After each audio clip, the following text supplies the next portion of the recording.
All right. Hi, everybody. My name is Kristin. I am the Chief Branch Officer of Ideas for Us. And today I'm excited to talk about climate action and creating nature-based solutions for a better environment. So in this talk, we're going to be discussing how we do that through Ideas for Us in our Central Florida community and around the globe, and also how you guys can scale it in your own industry wherever you are. And a little bit about me. So I received my bachelor's in biology with a focus in ecology, evolution, and conservation from the University of Central Florida. And while I was there, I actually started working at Ideas for Us as the UCF branch manager. But in 2020, I was brought on full time, and since then, I have become the chief branch officer. So I oversee all of the project development and domestically, and the fundraising and reporting and marketing for international branches as well. So as many nonprofits go, my hands are in a lot of pots, but we're making a lot happen here locally and internationally. Since I've been working at Ideas for Us, I'm working with partners and within the organization to create environmental action projects for our domestic and international branches. And we've successfully planted over 80,000 trees and launched dozens of school garden projects and done hundreds of events. We've just been doing so much with so many amazing people, and I'm excited to talk about what that actually looks like. So a little bit about Ideas for Us. We're actually a global environmental nonprofit based out of 10 countries, and we focus on solving global environmental challenges with a local solution through education, activism, and action. And action is really what I'm going to hone in on in this conversation, because I think that's really what sets us apart from many other nonprofits. Everything is important. All of the organizing, all of the lobbying, all of the education is essential. But it's really important to take these ideas and turn it into boots on the ground action. And so that's what I'm most proud of Ideas for Us for, is that we're able to do it every step of the way. So how it works is we start with the education component because you can't really hope to solve a problem unless you first know about it. And so we do this for people of all ages. One of the main ways is through our monthly Hive meeting, where we bring in an expert to talk about an environmental challenge. And at that meeting, with the people that have come, we learn about the problem and then we talk about solutions to the problem that we can actually implement. And we take those ideas and we turn them into action projects. So we're not just coming up with stuff on our own, we're actually deciding these solution projects with the community. And then we actually implement them through boots on the ground action. And the long-term goal is to actually scale these solutions into eco enterprises and other economic opportunities that can create green jobs. And the best example of this is our fleet farming program. And if you're not familiar with that, that's an urban agriculture program based out of Audubon Park that is under Ideas for Us. We've created 12 front lawn little micro farms that we are growing food out of and selling it at farmers markets. And soon we'll also be donating most of it to local shelters that need it. So this is an example of an environmental solution project that has become its own enterprise and has created green jobs and a lot of opportunities. So that's the process of from start to finish of education action and then hopefully creating long-term solutions. So again, creating these opportunities for people to come together is so essential. It's important because again, you need to know about a problem in order to solve it, but also it's important to get everybody involved in this process and getting every perspective. It really helps with community building. It also makes sure that we're creating solutions that have a very integrative and equitable approach and making sure to ask the right people if this is something that a community even really wants.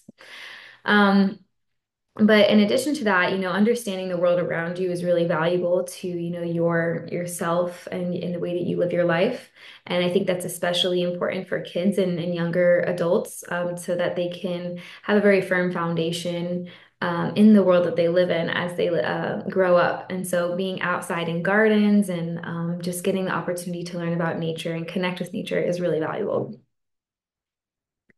So after education, like I said, we really work to identify the solutions through our Hive meetings. So this starts with just discussing the challenges and talking about ideas with the community.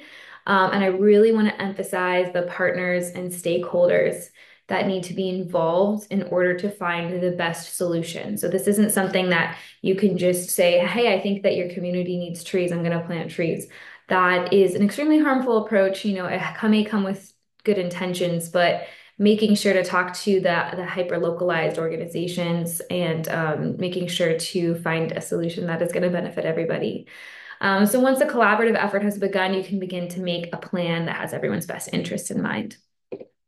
So like I said, you want to work with hyper-localized organizations. So even in Central Florida, this is like our larger organizations. Whenever we're working in a smaller community, within that bigger community, we work with organizations that are based there. So for example, we just recently have done a few projects in Pine Hills this year. And with those projects, we worked with a lot of local organizations like Seeding Pine Hills Community Council, the Neighborhood Improvement Group, just making sure that everything that we're doing is done with a lot of collaboration in mind, and then also a lot of polling of the community, and just making sure that it has a lot of intention so that we're also choosing the right locations for some of these plants that are going to be there forever. So, this past month, actually, we did urban forestry project and we created a pocket park. We did a community garden, and then we also did a native pollinator garden for like a healing space with Seeding Pine Hills. So a lot is going on over there thanks to all the amazing work of these local organizations, and we are being used as a tool to kind of support that. So whenever you're doing a project, it's just really important that you're working with people that live in that community and asking them questions so that you can make sure to do it the right way. But another really important part of this is making sure to work with partners from the private and public sector to fund the project, because we can't really just plant trees. Who's going to pay for it? So it's really amazing the levels of partnership that can come to create a solution, all the way from bigger corporations or local companies that can pay for the project and sponsor it, and then they're involved, and then we're able to involve the local organizations, and so become like a facilitator for these solutions. So we find a funder and we find a project and then we make it happen. And that is sometimes a long process and sometimes it's very quick. Sometimes we have people that say, hey, I want to do something good in the community, like a company, they want to do something good and they have funding for it. And then we're like, okay, let's collaborate with our partners and see what we already have available. And then we kind of plug that together and create an action project that everybody comes out for. So the picture in this slide is a dune planting project that we did with DHL Shipping. They said they wanted to do an action project with their team. I knew that some groups down in South Florida were really looking to boost up the coastline with dunes and sea oats. As we know, that's very important. And then I was able to kind of make that connection, and we were able to plant 3,000 sea oats that day, just creating like 3 giant dunes alone from that one event. So that's really amazing, kind of connecting again that private and public sector to create impact. So when we talk about these global challenges, we really also make them kind of localized and find local solutions to these global challenges. And often they look the same. So in our international branches, we're doing a lot of the same projects, a lot of community gardening, a lot of tree planting, but we make sure that it is very intentional with where we're planting and why. So some of the most common projects that we do a lot more than that, but we focus on 3 things. Urban forestry, like a lot of native landscaping and creating shade coverage. This is because in urban communities that are doing a lot of development, they take down a lot of old growth trees and it becomes very hot. And so a lot of communities, especially that are underprivileged, don't have a lot of shade coverage, and that creates an unhealthy living environment. So we make sure to install native shade trees, but also fruit trees, because we might as well be growing food in the process. So urban forestry is a big one that we've really leaned into recently, thanks to some amazing partnerships. And also creating living shorelines. I think this one might be one of the most important in not Central Florida, but like Florida as a whole. And this can mean planting bare root or like larger plants either in lakes to improve our water quality, because we really need that in Central Florida. So planting it in lakes, but also planting it on the coastlines. And so that's like sea oats and mangroves and sea grapes. And that helps with the health of that ecosystem tremendously, up to the point of like saving communities billions of dollars and having to rebuild after storms. um, which is very relevant right now. And having healthy coastlines is really what is some of the best lines of defense that we can have. So living shorelines are very important. And then of course, community gardens. And this is really where you kind of integrate the human aspect of like living with nature and working with nature. So community gardens can be native pollinator habitats. So it's like flower gardens just for beautification that are low maintenance, or a lot of times food gardens. We do a lot of those in schools. We have over 35 school gardens in OCPS schools. And then we also have a lot for just like community gardens, churches, all over. We're just wanting to make sure that everyone has access to some sort of local food system and an opportunity to get outside. So these are our three biggest projects that we're able to do in Central Florida that we've been doing a lot of. Um, but what's something that's really important is you don't just want to do one event. You don't want to just plant these plants and go away. You want to make sure there's maintenance involved and really being mindful of what it's going to look like in 5 or 10, 20, 50 years when you're talking about trees. Um, but what's really amazing is that these ideas are very attractive and important for communities and for funders and for governments. You know, this is something that we have always needed. Humans have always needed to live in nature. And the way that development is going is it's harder to find that. And so we're creating this solution and becoming this filling this niche that people need so badly. So this is something that we really believe is so scalable. So when you have this idea of, you know, finding a solution to this environmental challenge, but also a humanitarian need, you can make it a marketable opportunity that can take many different forms. Um, and it can be replicable in communities across, you know, the country and across the globe because this is such an amazing and essential need that everybody needs. And so, you know, thinking about how you could even do this in your own community and what it would look like. I think these are very, again, marketable ideas that people will pay for.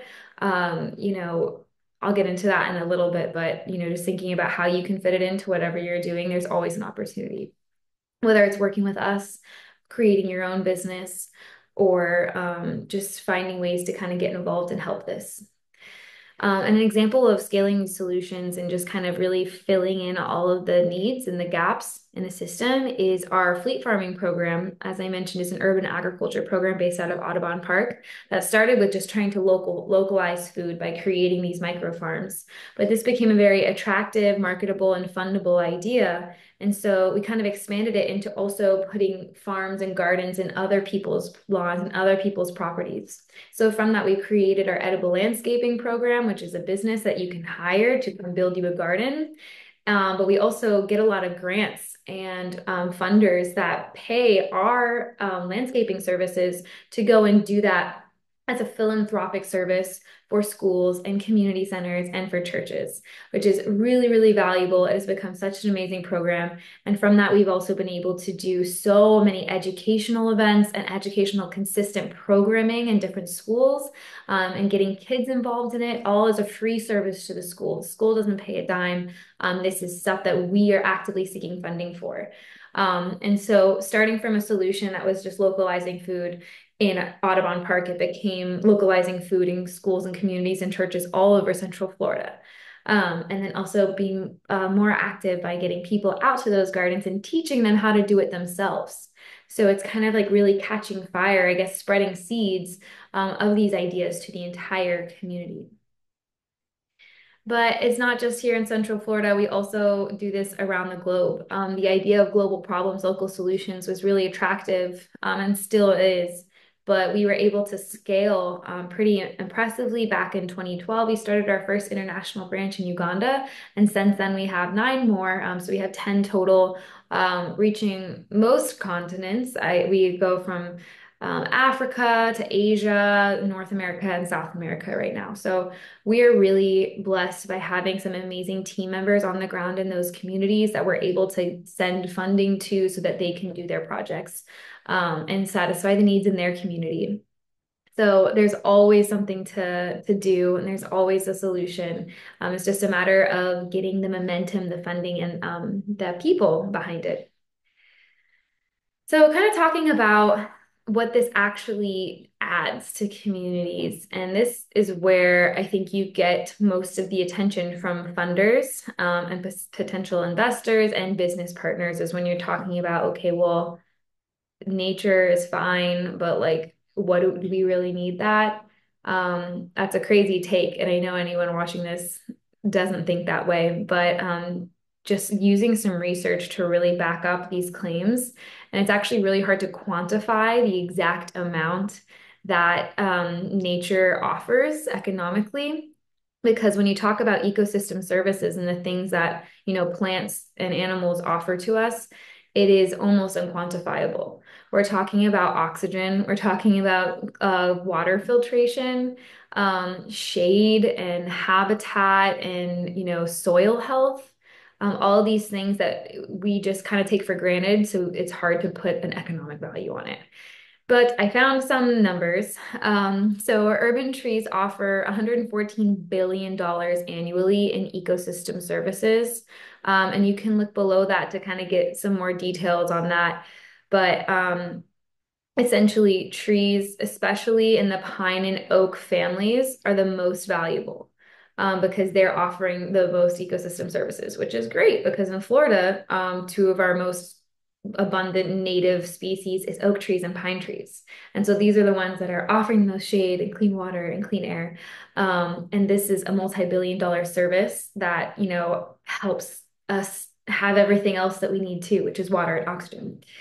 Um, Also, community gardens increase property value of almost 10% within 5 years, which is really amazing. So if you have a agri-hood or even just like smaller community gardens around your neighborhood, that increases your property value because that's something that's really attractive that people want to live by, and opportunities to get outside. Coastal restoration, like I said, is probably one of the most important investments that especially coastal cities can make. And in Florida too, and there's so many layers that go into that because, ecosystems are very complicated factors. But specifically, just kind of localizing to Florida, we're talking about like billions of dollars worth of infrastructure that can be protected, or at least taking measures to protect it by just building up their ecosystem health. In Cape Canaveral, they are investing millions of dollars in their coastlines, even though they're very cheap projects, but they know that it's going to save them billions. NASA spent so much money on doing a dune restoration project to protect their uh, paddocks to launch their spaceships and rockets. And that's how you know that this is real, is if our rocket scientists know too that if we invest in coastlines, it's going to protect your infrastructure. I think that cities should be following suit and investing real dollars into building out their first line of defense, which is sometimes kind of dismal since we've built right on our shorelines, but we can at least boost what we still have while we can. And it also includes mangrove restoration, and that kind of also invests in just the ecosystem of our intercoastal ways, which is where a lot of animals go to repopulate. So if we're talking about like fisheries and wildlife health, and to talking about human health, the mangrove ecosystems are invaluable. And again, we can't put a number on that. It's impossible because it affects so many different things. And then that also includes oyster reefs. Oysters clean intercoastals and they clean water and filter up to 60 gallons of water a day just for one mature oyster. And so investing in repopulating these habitats is going to impact, your well-being of your fisheries and recreation, which is a huge industry in Florida, and ecosystem health, which also impacts our health. So again, it's really hard to quantify these things, but when you really put it into perspective of how much we rely on it, I think it's really valuable and people will understand that, like, okay, this is something we need to invest in. But at the end of the day, the way we talk about it always just kind of comes back to humans and how it affects us. And so the community value is also tremendously valuable. And, it is kind of immeasurable as well, but you probably have seen it in your own life and you know how it can affect people. So adding these nature spaces really implements a lot of beautification for the community. It gets people outside, which has statistically proven to improve people's mental well-being and physical well-being. And way back, like 15 years ago almost, the health benefits of urban forestry in the US were worth nearly $7 billion. And that's like kind of keeping people out of the hospital, is what they're saying, because of the clean air and the ecosystem services. So that's like a health benefit, but also just like understanding how being around something beautiful and being around nature and even the color green rewires your brain into thinking positively and just feeling healthier. And when your brain is healthier, your spirit health is healthier, your body is healthier. Also, this is a really important aspect of community building. People don't really get too excited, and cultures aren't built around everyone staying inside by themselves. It happens when people come together, and people come together often in spaces that are like natural and in beautiful spaces. So it creates a space for people to gather and build relationships and make for healthier communities. Um, and these events that we do, a lot of the environmental action projects that we do are also public events. So people come to kind of donate their time and volunteer. And this is where a lot of beautiful relationships are built. You meet like-minded people that are also like doing something for the planet. And it's also just a lot of fun. And, doing this stuff directly impacts your health and just gives you the opportunity to, feel better about the world. It's as simple as that, really. So that's a really valuable part. But it really does come down to also just like all of that impacts your physical health, like your actual physical well-being. It cleans the air, it cleans the water, and it just actively improves your mood. And what's also a really important statistic is just the fact that community gardens offer a ton of free food and organic food that isn't covered in like pesticides and glyphosate. That is so much better for your body. It also really improves eating factors and just like different habits that people have. So many ways that it impacts communities and individuals when it comes to physical health, mental health, and community well-being. And I'm going to really hone in on community building because this is kind of something that I have personally noticed to be one of the most important aspects of environmental action, in addition to just its impact on the ecosystem itself. But people find so much joy in this.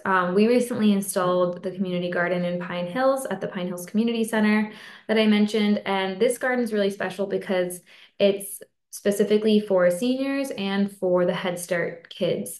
So half of the garden is for people from 3 to 5 years old, and the other half is for 65 plus.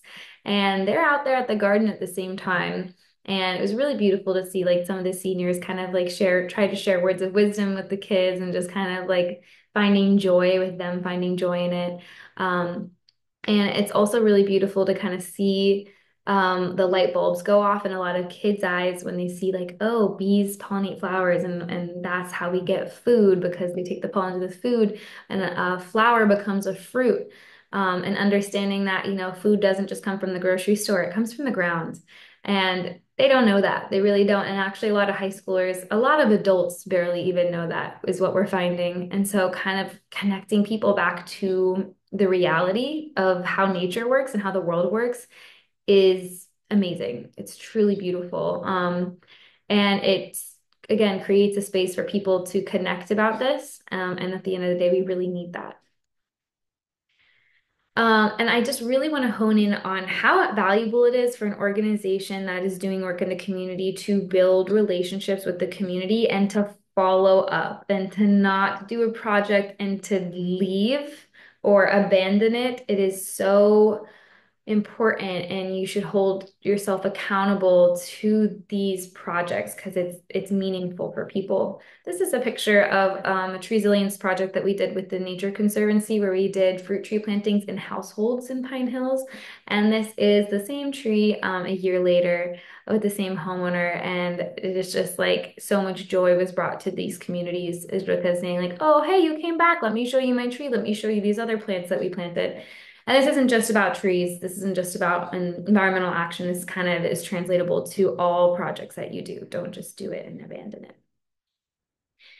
Um, and so kind of closing out with something that I think is really important. Everything that we've talked about is connecting why environmental action is important because of humans. And that the reason why we do it is for our well-being and for our safety. But there is something to consider is the intrinsic value of nature.